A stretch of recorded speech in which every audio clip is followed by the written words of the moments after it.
welcome, I'm Belle, and today I'm here in front of my green screen. By the way, tell me in the comments below if you like this setup, because if you don't, I can change it, but if you like it, I can keep it.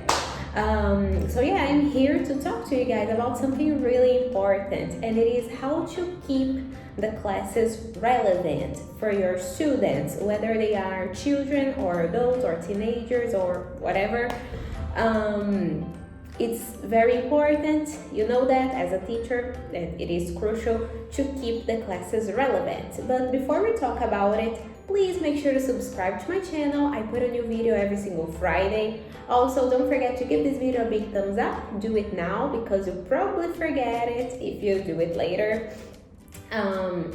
And don't forget to follow me on all my social media. The link will be in the description down below, especially on my Instagram. I talk about education there every single day. So it's definitely a great resource for you if you are a teacher or a student, because I post there student content as well. So don't forget to follow me there, but also check out my TikTok, my Twitter, and my course video material if you are an English teacher, because it is a course for teachers, and there you will learn all the techniques and resources to become the best version of a teacher that you can be. So yeah, with all that said, let's go right into the video. The first thing that I have to say when it comes to keeping things relevant is probably the most obvious of all the tips that I have to give you guys today, and it is to keep things current.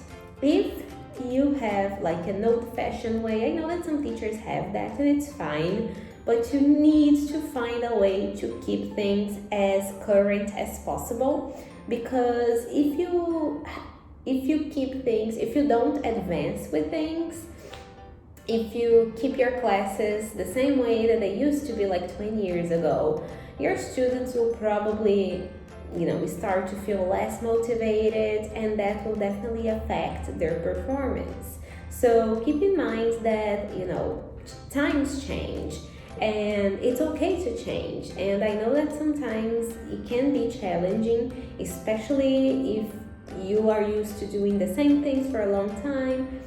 It is important to adapt. So adapting your old stuff and changing it to a more current activity or a game, or for example, you can definitely drill. I love drills, you know that, but drills are definitely like more old-fashioned. It is a more old-fashioned, like a traditional way to teach, and I love it.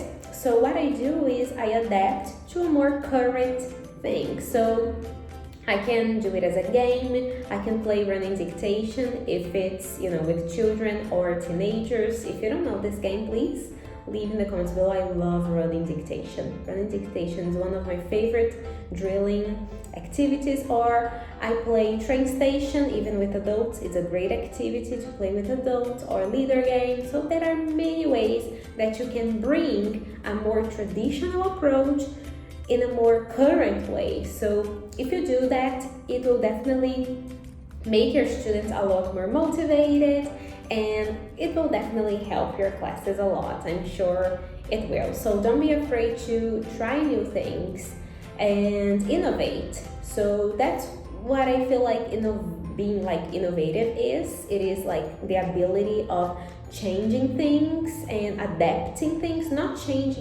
replacing the old stuff, but adapting the old stuff in a way that makes it more current and more appealing to your students, because they definitely don't want like that old stuff, right? So the second tip that I have to tell you guys is to keep it fun. It is definitely connected to the first one, but I would just like to add the fun element. So the fun element is, playing things as a game, obviously, like I said before, but also incorporating some dynamic things. So I would really like to know, so if you are a teacher, please leave in the comments below what you think dynamism is. This is a very controversial topic for teachers. Different teachers have different opinions when it comes to dynamism, but keeping it dynamic it doesn't have to be like always running around and doing things like that, but it can also be being a little unpredictable sometimes. So keeping it dynamic, keeping your students on the edge of their seat a little bit. So, by applying that element, you will definitely make your classes a lot more fun. So the fun element and dynamism, those two things are definitely related to each other, because when you incorporate them, you will have a more fun activity. So you can do that by incorporating, for example, I have a green screen in my library where I am now. I also have VR glasses. You don't have to buy that stuff if you don't want to, but you can, in a class, you can, make a video with your students. You can post something online. You can write a blog. I know blogs are a little outdated now, but you can make an Instagram story or an Instagram post or a TikTok. So try to incorporate those fun elements that are part of their reality. And by doing that, the students will definitely feel more motivated, because they would definitely like to come to a fun class, obviously. So my next tip is not about keeping it fun 100% of the time. I know that I just talked about, keeping it fun, but there is a way to do that that's not necessarily fun, but it's relevant. And this video is about keeping things relevant. Am I right? So I think, this idea is to keep things according to the new events that are happening, current, right? I mean, this is what it is, keeping things current. So keeping it current doesn't mean keeping it fun, but it means bringing topics to class that your students will be able to relate. For example, if your students like criminal cases, you can bring things that are related to that.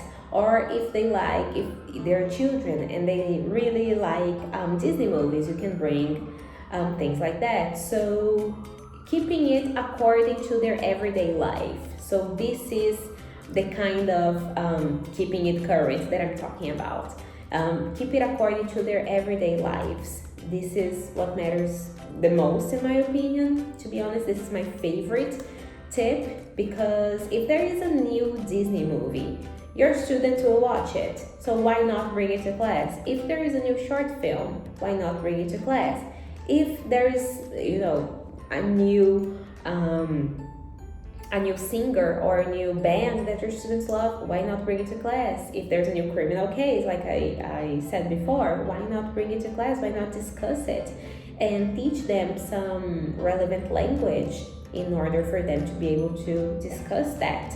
So I love this. The only advice that I can give you guys about it, to be honest, is do not bring religion and politics into the mix. Unless it's something, for example, if you're talking about women in parliament or things like that, it's fine. I mean, it's common sense, I guess, but you don't want to discuss different political parties or things like that in class. You don't want to do that.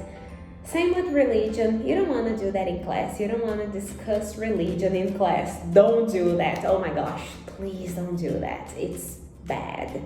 And these are just two things you discuss with your friends, with your family, but not with your students. That's a big no-no for me as a teacher, so no.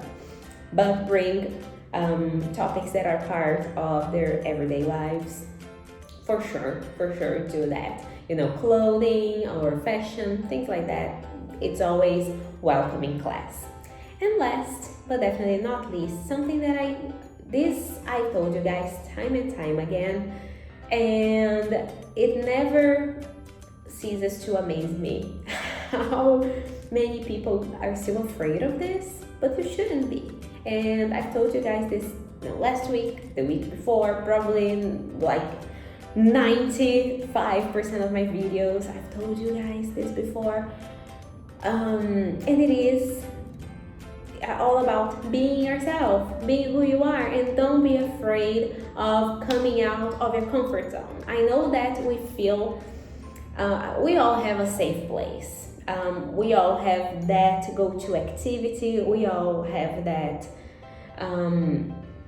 that safe activity, that safe game, that safe place for us as a teacher. And I know that it's very hard in our everyday lives to come out of our comfort zones, but it is important, because if you keep doing the same thing, your students will feel sick and tired, eventually. So always remember that you have the power to come out of your comfort zone. And it doesn't mean that you're not being yourself. You can still be yourself and still come out of your comfort zone. It's totally, totally possible. So just be the best version of yourself. And the only thing that I can say is try to find activities that go with your personality. And this is possible. For example, for me, I'm a very active person in class. So for me, playing like more active games or doing like activities that you have to stand up, sit down, talk, run, that's good for me because it is me. But I know a lot of teachers who don't have the same profile, and it's totally fine, and it's definitely possible to come out of your comfort zone and still be yourself. Just try and find activities that go with your personality, that you feel comfortable with, because as I told you guys before, if you don't buy it, your students won't either. So make sure that you are being true to yourself but still coming out of your comfort zone. So that's what I have to say today. Thank you guys so much for watching this video. Don't forget again to subscribe, give this video a big thumbs up. Don't forget to check out my course with material. All the links will be in the description down below, my Instagram, TikTok, Twitter, all that stuff. Again, subscribe, don't forget, thumbs up, don't forget, turn on post notifications, don't forget, do all that, and leave in the comments below if you have any other tips when it comes to keeping your classes relevant. Thank you guys so much for watching this video, and I see you next Friday for a brand new video. Bye!